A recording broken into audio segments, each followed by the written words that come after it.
Okay, in an effort to try to figure out what happened to this thing, I'm going to video everything that I'm doing to try to get to the bottom of it for Motion RC. So, as I already showed everybody, the left elevator still pretty much set perfectly where I had it on the maiden. The right now sits like that. That's with it neutral in my transmitter. Up, down. I have hardly any down on this side. And that's how it says neutral. Pretty obvious why it rolled right. We got to figure out how that happened and why. For everybody who was saying maybe you had mixes in and all this other stuff, there's no mixes in the transmitter. I don't use mixes for anything. The flaps aren't down. I didn't even have a mix on the flaps for the maiden. Everybody had said that really wasn't needed, so I never even put it in. Not sure what else to show at this point besides just start digging into it. But that's at neutral. And you can see, and I'll flip it over here in a second, that servo arm is no longer 90 degrees like the other side. I've never touched servo arms. I'll flip it over, you'll see there's no marks on the screws or anything. And but that servo arm's definitely not where it was. So what moved? Not a clue. But Motion wanted me to readjust and then try it from there, which is fine. But I don't understand what it proves. So I'll try it, and as I'm pulling it apart, maybe I'll run into something. But there's not enough control rod to adjust that back out, and it's because, like I said, that's not 90 degrees out to the side like it was when I got it. All right, hang on. Here, you hold that for me. Let me get this flipped over.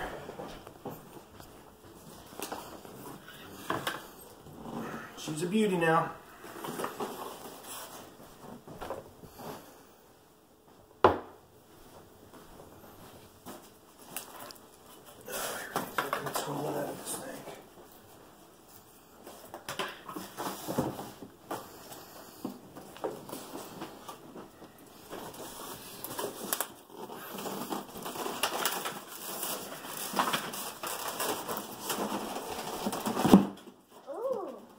Go sit down, please.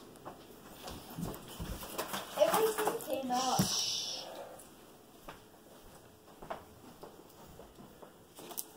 Alright, let me see again.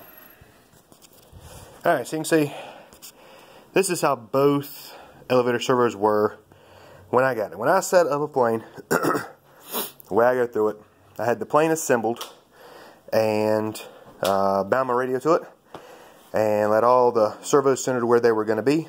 And both of my elevator servos looked like that. They were 90 degrees out to the side. I never touched them. There's no screw marks on that one that I've ever touched. There's no screw marks on that one from where I've ever touched it. That is how they came from Motion. I've never touched that screw. I'm trying to get a better shot of it. But it was 90 degrees out to the side. So all I did at that point was set the control rods to the right length to get the elevators to both of them being right about there. Now that's what I have on that side. It was not like that when it took off away from me on its maiden. When I was pretty much full back elevator to rotate, you can see there's not much difference there. So it rotated fine, and as soon as I started letting down elevator to lower my climb, you can see how much the difference is at just a little back elevator, and that's when it rolled right on me. So I got to figure out what slipped. Alright, can we hold that? Comes right on top of where I'm going to be at.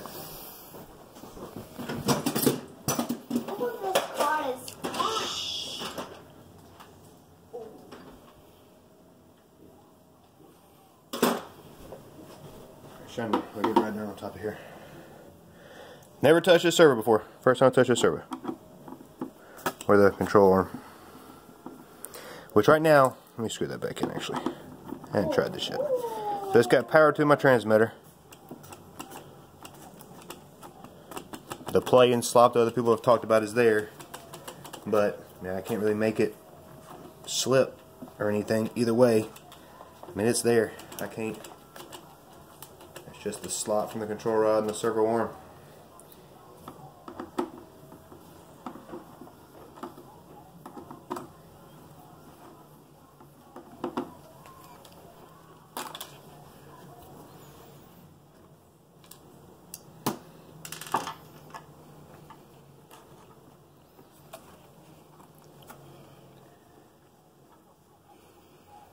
nothing looks stripped inside of there. Looks fine. I reclocked this out to 90 degrees. So if I clock out to 90 degrees, I'm still off. So that's clocked to 90 degrees, like I originally got it. That's clocked to 90 degrees. There's the one that stayed right the whole time. And I've still got up elevator, even with it clocked. I'll clock it another spline. Which I shouldn't have to do. Actually, that's too far. I'm sorry, that put down elevator in it. My bad. I'm looking upside down. So clocked correctly now gives me down. So something's still way off on this thing. So I've never touched a control rod, so no matter what now, I can't get them even. One spline's like that, and one spline's like that. So something besides the spline shifted, because it's not a set amount to get it back to where it was. Alright, I'm going to set it right there and then manually adjust it again to get them both centered back to about the same spot, and run it back on the servo tester and see what it looks like.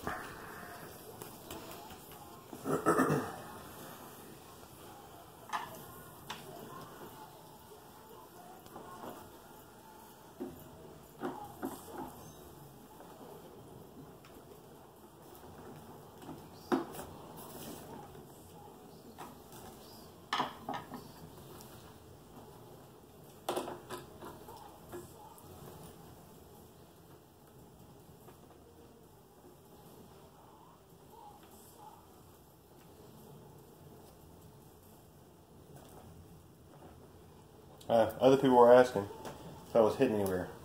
Everything moves free. Nothing was ever hitting anywhere. And as a matter of fact, people had asked, maybe the elevator took a hit in the wreck, in the crash, and just did all this. The only nick anywhere is right there. Not sure when or how that happened. That could have happened under an assembly, or that could have come out of the box like that. I don't have a clue. But there's no damage anywhere on this elevator. You tell me if that thing could have taken a big enough hit to damage a servo somehow. There's no damage on that servo arm. There's no damage to the control rod. I mean, the nose took all the hit. Now there's damage to the wings from where they took a hit, and there's some, obviously, tons of damage to the fuse and everything else. But anyway, no, the servos did not get damaged from the crash. There's no damage whatsoever to the elevator.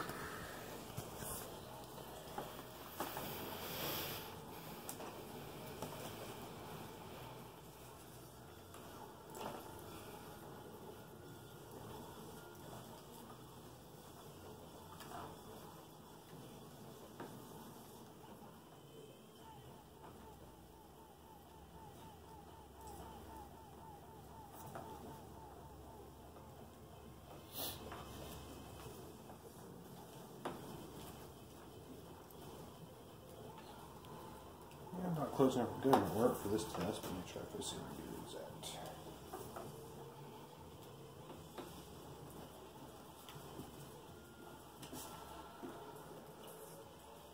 Oh. Pretty good. Alright, so that's close enough to test this just to see what they do. So, for just testing purposes, they're not 99.9%, but they're pretty darn close. Alright.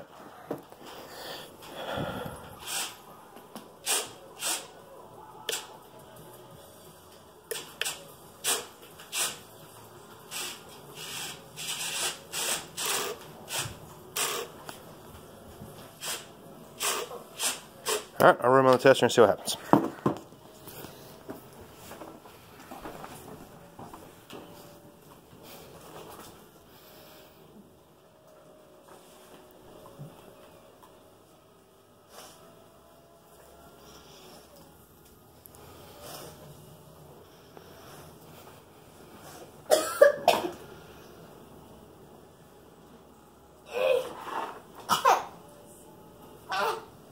Enough, Baker.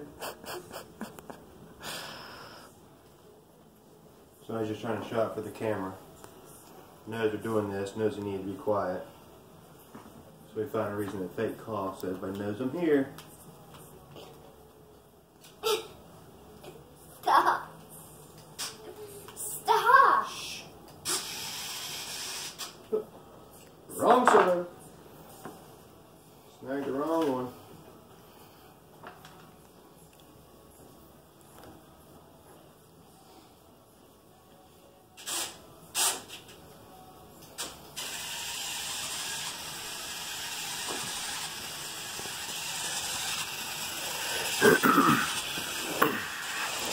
So, with that done,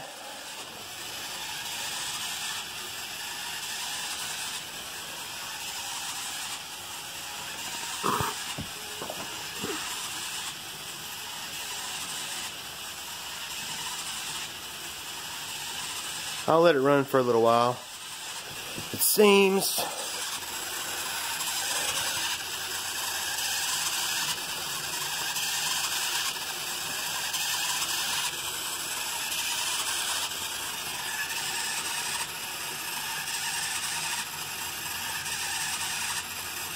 they look good right now. So that's the whole thing. Something shifted. It took, to get them back aligned, put together, it took clocking the servo and adjusting the servo control arm to get it back. So it wasn't the servo arm that just jumped a couple splines. It was, because I couldn't get it back with just adjusting that. There was certainly not enough control rod to do it with just that. So it took a combination of the two. To me, that means something had to slip inside of the servo. Unfortunately, there is not enough. I don't know enough about servos to even know what's inside of them to know what could slip. People have mentioned that something could have slipped inside, but I don't know what it would be. I've never really opened a servo up. So I guess that's the next step. I'll get all this shut off, and I guess pull the servo all the way out and see what I can get figured out, and pull the servo apart, see if I can see where something slipped inside. Pull the other one apart, compare the two. I'm not sure. But it is certainly what happened. Something shifted, because I can readjust everything and everything seems to be fine. Only other kind of stuff I could do, and I don't know how we could do, make something shift internally in the servo, is I've never run it back up on an 8S and run it all the way to full throttle or anything like that. Not sure how that would make anything shift inside a servo though. It's got to be a mechanical issue. It's not electrical. Alright, I'll let this run. If nothing changes in the next little bit, I'll start another video to pop the servos out.